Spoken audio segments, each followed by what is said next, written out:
आज हम सीखेंगे जाति उद्भव के बारे में। हम जानते हैं कि लैंगिक जनन में संतति को जनक के लक्षणों के साथ कुछ विभिन्नताएं यानी वेरिएशंस भी वंशानुगत यानी इनहेरिट होती है। इन विभिन्नताओं के कारण संतति में कुछ ऐसे लक्षणों का विकास होता है जो उसे जनकों से अलग बनाती है। इस तरह पीढ़ी दर पीढ़ी जीवों के लक्षणों में छोटे छोटे परिवर्तन आना सूक्ष्म विकास कहलाता है। सूक्ष्म विकास जीव की समष्टि के सामान्य लक्षणों में परिवर्तन अवश्य लाते हैं, लेकिन वे आपस में अंतः प्रजनन यानी इंटरब्रीडिंग कर सकते हैं तथा जननक्षम संतति यानी फर्टाइल ऑफस्प्रिंग उत्पन्न कर सकते हैं। जीवों का ऐसा समूह जिससे सभी जीव जनन कर सकते हैं तथा जननक्षम संतति का निर्माण कर सकते हैं स्पीशीज कहलाते हैं। मानव यानी ह्यूमन बीइंग्स एक स्पीशीज है जो होमो सेपियन सेपियन के नाम से जानी जाती है। आप कुछ और स्पीशीज को पता करके इनके वैज्ञानिक नाम अवश्य ज्ञात कीजिए। कई बार विभिन्न कारणों से जीवों के विद्यमान स्पीशीज दो ऐसे समूह बन जाते हैं जो एक दूसरे के साथ अंतः प्रजनन नहीं कर सकते या जननक्षम संतति उत्पन्न नहीं कर सकते। ऐसी स्थिति में हम कह सकते हैं कि विद्यमान स्पीशीज से नई स्पीशीज का निर्माण हुआ है, यानी कि जाति उद्भवन यानी स्पीशिएशन हुआ है। चलिए उन विभिन्न कारकों की चर्चा करें जिनके अंतर्गत जाति उद्भवन होता है। प्राकृतिक चयन यानी नेचुरल सिलेक्शन। किसी जीव की समष्टि में विभिन्नताएं होती हैं। जीव के पर्यावरण में अनेक परिवर्तन होते रहते हैं।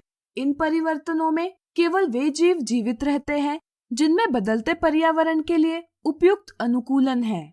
वे जीव जिनमें उपयुक्त अनुकूलन नहीं है धीरे धीरे समाप्त हो जाते हैं। जीवित रहने वाले जीव लाभप्रद लक्षणों को अपनी संतति में वंशानुगत करती है। पीढ़ी दर पीढ़ी इन विभिन्नताओं के संचयन से जीव की समष्टि का विकास तो होता है, लेकिन कई बार इससे जीव की समष्टि में इस प्रकार परिवर्तन आता है कि नई पीढ़ी पहले की पीढ़ी के साथ अंतः जनन करने में सक्षम नहीं रहती। हम कहते हैं कि नई पीढ़ी का उदय हुआ है, यानी कि जाति उद्भवन हुआ है। आनुवंशिक अपवाद यानी जेनेटिक ड्रिफ्ट। किसी जीव की समष्टि में किसी लक्षण के लिए विभिन्न एलील होते हैं। किसी स्पीशीज के जीवों में विद्यमान एलीलों के समुच्चय को जीन पूल कहते हैं।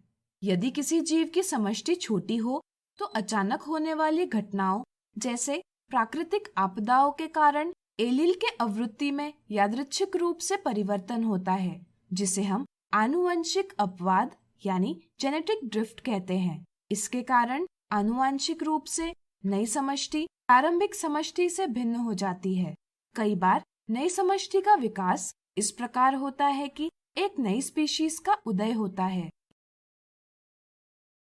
यदि समष्टि का आकार बड़ा होगा तो अचानक होने वाली घटनाओं से एलील के आवृत्ति पर अधिक प्रभाव नहीं होता, जिसके कारण आनुवंशिक अपवाद नहीं होता। भौगोलिक पृथक्करण यानी ज्योग्राफिकल आइसोलेशन। विभिन्न कारणों जैसे भोजन की उपलब्धता के कारण जीव की समष्टि दो भागों में बंट जाती है। कई बार ऐसी भौगोलिक स्थिति उत्पन्न हो जाती है जैसे खाई का उत्पन्न होना, जिससे दोनों समष्टियों का एक दूसरे से संबंध टूट जाता है, यानी कि वे भौगोलिक रूप से पृथक हो जाते हैं। इसके कारण वे एक दूसरे के साथ जनन नहीं कर पाते और एक समष्टि के जीन दूसरी समष्टि में नहीं जा पाते। यदि भौगोलिक स्थितियां भिन्न होती हैं, तो दोनों समष्टियों में प्राकृतिक चयन और विकास भी भिन्न प्रकार से होता है।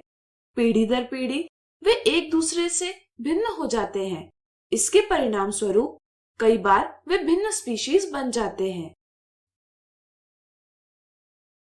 इन तीनों स्थितियों में जाति उद्भव भिन्न तरीकों से हो सकता है।